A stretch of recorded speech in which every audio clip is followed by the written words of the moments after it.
নমস্কার, আপনারা দেখছেন হাই নিউজ। আমি শ্রীপর্ণা রয়েছে আপনাদের সঙ্গে। শুরু করছে আজকে নিউজ টুডে। শুরুতেই দেখে নেব আজকে হেডলাইন্স।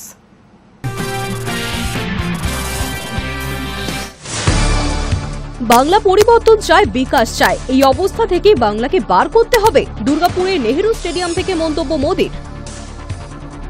প্রধানমন্ত্রীর সভায় থাকছেন না দিলীপ ঘোষ। দিল্লি উড়ে যাওয়ার আগে তার মন্তব্য, দল ডাকেনি তাই সভায় যাচ্ছি না, দলের কাজেই দিল্লি যাচ্ছি।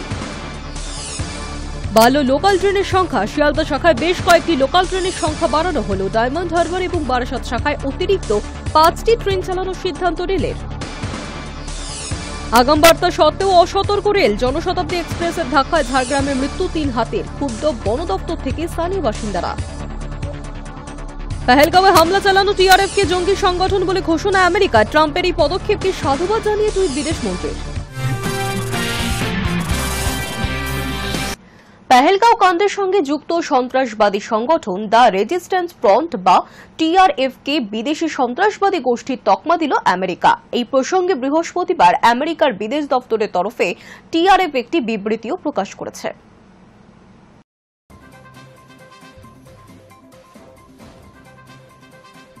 পহেলগাঁওয়ের কাণ্ডের সঙ্গে যুক্ত সন্ত্রাসবাদী সংগঠন দ্য রেজিস্ট্যান্স ফ্রন্ট বা টিআরএফকে বিদেশ সন্ত্রাসবাদী সংগঠনের তকমা দিল আমেরিকা। গত 22 এপ্রিল জম্মু ও কাশ্মীরের পহেলগাঁওয়ে সন্ত্রাসবাদী হামলার পর দায় স্বীকার করেছিল লস্কর-ই-তাইবারের এই ছায়া সংগঠনটি।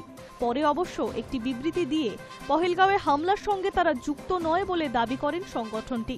আমেরিকার বিদেশ দফতরের তরফে একটি বিবৃতি প্রকাশ করা হয়েছে। এই প্রসঙ্গে আমেরিকার বিদেশ সচিব মার্কো রুবিয়া বলেন, বিদেশ দফতরের দ্য রেজিস্ট্যান্স ফ্রন্টকে বিদেশ সন্ত্রাসবাদী গোষ্ঠী এবং বিদেশ আন্তর্জাতিক সন্ত্রাসবাদীর তালিকায় অন্তর্ভুক্ত করা হচ্ছে। মার্কিন বিদেশ দফতরের বিবৃতিতে বলা হয়েছে, আমাদের জাতীয় নিরাপত্তার স্বার্থে এবং পহেলগাঁওয়ের ঘটনার ট্রাম্পের ন্যায় বিচারের আশ্বাসকে সুনিশ্চিত করতে এই পদক্ষেপ গ্রহণ করা হচ্ছে। প্রসঙ্গত, লস্করকে বহুদিন ধরেই ওই দুই তালিকায় রেখেছে আমেরিকা। এবার তাদের ছায়া সংগঠনকেও ওই দুই তালিকায় অন্তর্ভুক্ত করল হোয়াইট হাউস। আমেরিকার এই সিদ্ধান্ত প্রকাশ্যে আসার পর থেকেই তাকে স্বাগত জানিয়েছে ভারত। আমেরিকার ভারতীয় দূতাবাসের তরফে সমাজ মাধ্যমে লেখা হয়েছে, এটা সন্ত্রাসবাদ মোকাবিলায় ভারত এবং আমেরিকার মধ্যে সহযোগিতা এবং বোঝাপড়ার আরও একটি নিদর্শন। High news network. পেহেলগাঁওয়ে হামলা চালানো টিআরএফকে জঙ্গি সংগঠন বলে ঘোষণা করেছে আমেরিকা। বন্ধু ডোনাল্ড ট্রাম্পের এই পদক্ষেপকে স্বাগত জানিয়েছে ভারত। শুক্রবার সকালে ট্রাম্পকে সাধুবাদ জানিয়ে টুইট করেছেন বিদেশমন্ত্রী এস জয়শঙ্কর। পেহেলগাঁওয়ে হামলা চালানো টিআরএফকে জঙ্গি সংগঠন বলে ঘোষণা করেছে আমেরিকা। বন্ধু ডোনাল্ড ট্রাম্পের এই পদক্ষেপকে স্বাগত জানিয়েছে ভারত। শুক্রবার সকালে ভারতের বিদেশ মন্ত্রকের তরফে বিবৃতি জারি করে বলা হয়, সন্ত্রাস দমনে আমেরিকার সঙ্গে ভারতের গভীর সহযোগিতা রয়েছে। সেটারই প্রতিফলন ঘটেছে এই সিদ্ধান্তে। মার্কিন উদ্যোগকে সাধুবাদ জানিয়েছেন বিদেশমন্ত্রী এস জয়শঙ্করও। 22 এপ্রিলের নরসংহারের পর দায় স্বীকার করে লস্করের ছায়া সংগঠন দ্য রেজিস্ট্যান্স ফ্রন্ট, কিন্তু কয়েক ঘন্টার মধ্যেই তা প্রত্যাহারও করে নেয় টিআরএফ। তবে সন্ত্রাসবাদী হামলার পর প্রথমে টিআরএফ এর তরফে দায় স্বীকার করা ও পরে তা অস্বীকার করার নেপথ্যেও পাকিস্তানের হাত দেখছেন তদন্তকারীরা এবং পুরোটাই হয়েছে পরিকল্পিত ছকে। তারপরে পেহেলগাঁওয়ে সন্ত্রাসী হামলায় 26 জনের মৃত্যুর ঘটনায় তীব্র নিন্দা জানিয়ে নিন্দা প্রস্তাব প্রকাশ করেছে রাষ্ট্রসংঘের নিরাপত্তা পরিষদ। তবে সেই প্রস্তাবে সন্ত্রাসবাদী সংগঠন টিআরএফ এর নাম উল্লেখ করা হয়নি। পাকিস্তান এবং চীনের আপত্তিতেই নিন্দা প্রস্তাবে টিআরএফ এর নাম রাখা হয়নি, এমনটাই ধারণা ছিল কূটনৈতিক মহলের। তবে পাকিস্তানের শত প্রতিরোধ সত্ত্বেও এবার আন্তর্জাতিক সন্ত্রাসবাদীর তালিকায় ঢুকে পড়ল টিআরএফ। মার্কিন বিবৃতিতে জানানো হয়েছে, দ্য রেজিস্ট্যান্স ফ্রন্টকে এফটিও এবং এসডিজিটি তালিকায় অন্তর্ভুক্ত করা হয়েছে। জাতীয় সুরক্ষার কথা মাথায় রেখেই এই সিদ্ধান্ত নেওয়া হয়েছে। মার্কিন বিদেশ সচিব মার্কো রুবিওর এই ঘোষণার পরেই বিবৃতি দিয়েছে ভারতীয় বিদেশ মন্ত্রক। সেখানে বলা হয়, সন্ত্রাস দমন বা জঙ্গিদের ঘাঁটি ধ্বংস করতে আন্তর্জাতিক ক্ষেত্রে সহযোগিতার পক্ষে বারবার সওয়াল করেছে ভারত। টিআরএফকে জঙ্গি ঘোষণা করার বিষয়টিও সন্ত্রাস দমনে ভারত আমেরিকার সহযোগিতার প্রতিফলন। সঠিক সময়ে অত্যন্ত গুরুত্বপূর্ণ পদক্ষেপ করা হয়েছে টিআরএফকে নিয়ে। মার্কিন পদক্ষেপকে স্বাগত জানিয়ে এক্স হ্যান্ডেলে জয়শঙ্কর লেখেন, সন্ত্রাস বিরোধিতায় ভারত আমেরিকার সহযোগিতার প্রমাণ মিলল। মার্কিন বিদেশ দপ্তর এবং বিদেশ সচিবের এই উদ্যোগ প্রশংসনীয়। সন্ত্রাসের বিরুদ্ধে জিরো টলারেন্স। আমেরিকার ভারতীয় দূতাবাসও সাধুবাদ জানিয়েছে এই উদ্যোগকে। তবে ট্রাম্প প্রশাসনের এই উদ্যোগ যে পাকিস্তানের জন্য বড় ধাক্কা, সে কথা বলাই বাহুল্য। High news network. ময়না তদন্ত নয় কেন?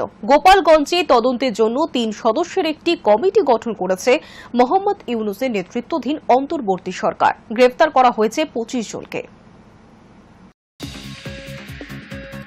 শেখ মুজিবুর রহমানের জেলা গোপালগঞ্জের সদ্য প্রতিষ্ঠিত রাজনৈতিক দল জাতীয় নাগরিক পার্টির সমাবেশ ঘিরে সংঘর্ষে ৪ জন নিহত হয়েছে। ঘটনার তদন্তের জন্য ৩ জন সদস্যের একটি কমিটি গঠন করেছে মোহাম্মদ ইউনূসের নেতৃত্বাধীন অন্তর্বর্তী সরকার। গ্রেফতার করা হয়েছে ২৫ জনকে। তবে গুলি কেন চলল এবং নিহতদের দেহ ময়না তদন্তে না করেই কেন পরিবারের হাতে তুলে দেওয়া হলো, সেই প্রশ্ন উঠছে। এই বিষয়ে ঢাকা রেঞ্জের ডিআইজি রেজাউল করিম মল্লিককে জিজ্ঞাসা করা হলে তিনি সরাসরি কোনো জবাব দেননি। শুধু বলেছেন, বিষয়টি আমরা আইনি প্রক্রিয়ার মধ্যে নিয়ে আসব। এসব ঘটনার মামলা করার প্রস্তুতি চলছে। বৃহস্পতিবার রাত পর্যন্ত অবশ্য কোনো মামলা রুজু করা হয়নি।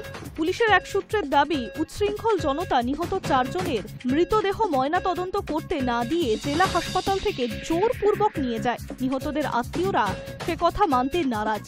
বৃহস্পতিবারের অগ্নিগর্ভ পরিস্থিতি পরে সন্ধ্যাবেলা পর্যন্ত কারফিউ জারি করা হয়েছিল। সেই কারফিউ মেয়াদ অনির্দিষ্টকালের জন্য বাড়ানো হয়। শুক্রবার সকাল থেকে রাস্তাঘাট ছিল জনশূন্য পথ, দোকানপাট বেশিরভাগই বন্ধ। গোপালগঞ্জ সদর সাকার পুলিশের এক শীর্ষ কর্তা কথায় জানিয়েছে, পরিস্থিতি থমথমে কিন্তু নিয়ন্ত্রণে রয়েছে। তিনি জানান, সেনাবাহিনীর পরিচালনায় রাস্তায় টহল দিচ্ছে পুলিশ ও আইন শৃঙ্খলা বাহিনী। বৃহস্পতিবার সংঘর্ষে অন্তত ৫০ জন জখম হয়েছিল। তাদের মধ্যে গুলিবিদ্ধ হয়ে জখম ৯ জন। তাদের অবস্থাও গুরুতর। আহতদের গোপালগঞ্জ জেনারেল হাসপাতালে চিকিৎসা হচ্ছে।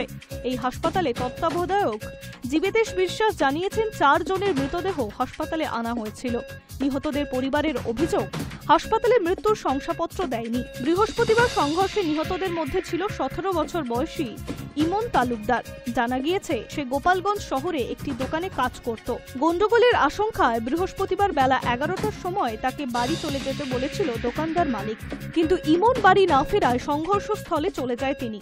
শুক্রবার সকালে বাড়ি গিয়ে দেখে ছেলের শোকে হাহাকার করছে মা। তার কথায়, আমার ছেলেটাই সংসার চালাতো, তাকে যে এইভাবে মাটিতে ফেলে গুলি মেরেছে, আমি তার বিচার চাই। সেনা পুলিশের দাবি, বিক্ষোভকারীদের মোকাবিলায় কোনো প্রাণঘাতী অস্ত্র ব্যবহার করা হয়নি। সেনার তরফে বিবৃতি জারি করা হয়েছে, সেনাবাহিনী হামলাকারীদের মাইকে বারবার ঘোষণা দিয়েও নিবৃত্ত করার চেষ্টা করলেও তারা সেনাবাহিনীর উপরে বিপুল সংখ্যক ককটেল ও ইট পাটকেল ছুড়ে হামলা চালায়। সেনাবাহিনীর আত্মরক্ষার স্বার্থেই বল প্রয়োগ করতে বাধ্য হয়। পরে সেনাবাহিনী, বিজিবি ও পুলিশ যৌথভাবে বিশৃঙ্খলকারীদের ছত্রভঙ্গ করে দেয়। গোপালগঞ্জে অশান্তির পরে বাংলাদেশিদের উদ্দেশ্যে বার্তা দিয়েছিলেন বাংলাদেশের প্রাক্তন প্রধানমন্ত্রী শেখ হাসিনা। অডিও বার্তায় প্রতিরোধ গড়ে তোলার জন্য ডাক দিয়েছেন তিনি। হাসিনা বলেছেন, যা আছে তা নিয়েই এখন পথে নেমে পড়ুন, ঘরে বসে থাকার সময় আর নেই। হাসিনা তার অডিও বার্তায় দাবি করছেন, ৪ জন নয়, অন্তত ৭ জন নিহত হয়েছেন। অন্যদিকে এনসিপি আহ্বায়ক নাহিদ ইসলাম তার ফেসবুক পেজে লেখেন, আমরা যুদ্ধের আহ্বান নিয়ে যাইনি, আমাদের পূর্ব ঘোষিত শান্তিপূর্ণ কর্মসূচি ছিল। মুজিবরবাদী সন্ত্রাসবাদী পরিকল্পনার ভাবে হত্যার উদ্দেশ্যে সশস্ত্র হামলা চালায় আমাদের ওপরে, যেরকমটা জুলাই গণ অভ্যুত্থানে হয়েছিল। আওয়ামী লীগ সবসময় একটা গৃহযুদ্ধ পরিস্থিতি তৈরি করতে চায়। পুরো ঘটনা সুষ্ঠু তদন্ত ও বিচারের দাবি করে নাহিদ বলেছেন, দ্রুত বিচার না হলে আমরা আবার গোপালগঞ্জে আসব। High news network. আওয়ামী লীগের শক্ত ঘাঁটি গোপালগঞ্জে ঝামেলার আগাম খবর থাকলেও নিরাপত্তার ফাঁক কেন, প্রশ্ন উঠছে বাংলাদেশে। বাংলাদেশের গোপালগঞ্জে সংঘর্ষের ঘটনায় ৪ জনের মৃত্যু হয়েছে, আহতের সংখ্যা প্রায় ৫০। এখনও সেখানকার পরিস্থিতি থমথমে রয়েছে। নতুন করে সেখানে কোনো সংঘাতের খবর পাওয়া যায়নি। বাংলাদেশের গোপালগঞ্জে সংঘর্ষের ঘটনায় ৪ জনের মৃত্যু হয়েছে, আহত সংখ্যা প্রায় ৫০ জন। এখনো সেখানকার পরিস্থিতি থমথমে। নতুন করে সেখানে কোনো সংঘাতের খবর পাওয়া যায়নি, তবে বাংলাদেশের পুলিশ সূত্রে খবর সেখানে যে কোনো গন্ডগোল হতে পারে। আগে থেকেই এমন খবর ছিল। তারপরেও কেন সেই পরিস্থিতি এড়ানো গেল না তা নিয়ে প্রশ্ন উঠছে বাংলাদেশে। বাংলাদেশের সংবাদপত্র প্রথম আলোর প্রতিবেদনে বলা হয়েছে, বাংলাদেশের পুলিশ বাহিনী, প্রত্যক্ষদর্শী এবং বাংলাদেশের সাংবাদিকদের কয়েকজনকে উদ্দেশ্য করে বলা হয়েছে, বাংলাদেশের সদ্য প্রতিষ্ঠিত রাজনৈতিক দল এনসিপি গোপালগঞ্জের কর্মসূচি করতে এলে তাদের বাধা দেওয়া হবে স্থির করেছিল আওয়ামী লীগ এবং শেখ হাসিনার দলের ছাত্র সংগঠন ছাত্রলীগের নেতাকর্মীরা। এনসিপি নেতাদের মারধর এবং আটকে রাখারও পরিকল্পনা করা হয়েছিল। তারপরেও দুই পক্ষের সংঘর্ষ ঠেকাতে আইন শৃঙ্খলা রক্ষাকারী বাহিনী কেন ব্যর্থ হয়েছে তা নিয়ে প্রশ্ন উঠছে। বৃহস্পতিবার ঢাকার বিভাগীয় কমিশনার শরফ উদ্দিন আহমেদ চৌধুরীকে এক প্রশ্নের জবাবে বলেন, আমাদের কাছে তথ্য ছিল কিছু দুষ্কৃতীরা বাইরে থেকে এসেছিল, তারা এখানে গোপালগঞ্জে অবস্থানও করেছে, এমন গোয়েন্দা তথ্য রয়েছে, আমরা তাদের শনাক্ত করার চেষ্টা করছি। প্রথম আলোর প্রতিবেদনে প্রত্যক্ষদর্শী ও পুলিশ কর্মীরা জানিয়েছে, গোপালগঞ্জের জেলার নাম বদলে দেওয়া হবে বলে গুজবও ছড়িয়ে পড়ে। তারপরে আরও উত্তেজিত হয়ে ওঠে আওয়ামী লীগের কর্মী সমর্থকেরা। বাংলাদেশের রাজনৈতিক বিশ্লেষকদের উদ্দেশ্য করে প্রথম আলো জানিয়েছে, গোপালগঞ্জে যে ঝামেলা হতে পারে তা বুঝতে গেলে গোয়েন্দা তথ্যের প্রয়োজন পড়ে, কারণ মুজিবরের জেলা গোপালগঞ্জের আওয়ামী লীগ বরাবরই শক্তিশালী। হাসিনার সরকার পতনের পর দলের নেতা কর্মীরা যখন দেশের নানা প্রান্ত থেকে পালাচ্ছেন, সেই সময়ে গোপালগঞ্জের সেনাবাহিনীর উপর হামলা করেছিল তাদের কয়েকজন। তাই পুলিশের একাংশ মনে করছে গোপালগঞ্জ নিয়ে আরও সতর্ক হওয়া উচিত ছিল। এনসিপি গোপালগঞ্জে জুলাই পদযাত্রার আয়োজন করেছিল, তাকে কেন্দ্র করে অশান্তি ছড়ায়। দিনভর দফায় দফায় অগ্নিগর্ভ হয়ে ওঠে গোপালগঞ্জের পরিস্থিতি। হামলা, ভাঙচুর থেকে শুরু করে অগ্নিসংযোগের মতো ঘটনা ঘটে, গুলিও চলে বেশ কয়েক রাউন্ড। গোপালগঞ্জের ঘটনায় ইতিমধ্যেই 25 জনকে গ্রেফতার করেছে বাংলাদেশি পুলিশ। হামলাকারীদের সঙ্গে সংঘর্ষে তাদেরকে অনেকেই আহত হয়েছে। এনসিপির অভিযোগ, হাসিনার আওয়ামী লীগ এবং নিষিদ্ধ ছাত্রলীগের সদস্যরা এই অশান্তি করেছেন, তাদের পদযাত্রায় হামলা চালানো হয়েছে। একটি অডিও বার্তায় হাসিনা পাল্টা বলেন, গোপালগঞ্জে এনসিপি গন্ডগোল করেছে, 15 জনকে গুলিও লেগেছে, 7 জন নিহত হয়েছে। কেউ কেউ বলছে মৃত্যুর সংখ্যা আরও বেশি। প্রতিবাদ এবং প্রতিরোধ গড়ে তোলার জন্য দেশের সব মানুষের কাছে আহ্বান জানান হাসিনা। High news network. সময় এখন একটা ছোট্ট বিরতির, ফিরে আসছি বিরতির পর।